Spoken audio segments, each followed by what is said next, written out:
இன்றைக்கி நாங்கள் மாடியில் என்னென்ன செடி வச்சுருக்கோன்னு பார்க்கலாம். இது சங்குப்பூ செடி. இது நாங்கள் சாமிக்கு போடுறதுக்காக வச்சுருக்கோம். இதில் ப்ளூ டீன்னு ஒரு டீ வைக்கலாம்.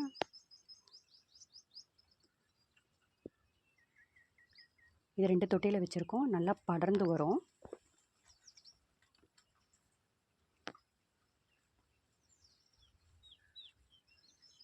இது அதோட காய்.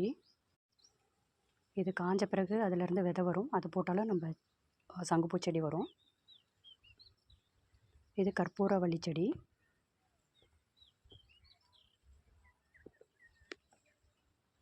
அதுக்கு பக்கத்தில் பார்த்திங்கன்னா ஒரு பிரண்டை வச்சுருக்கோம்.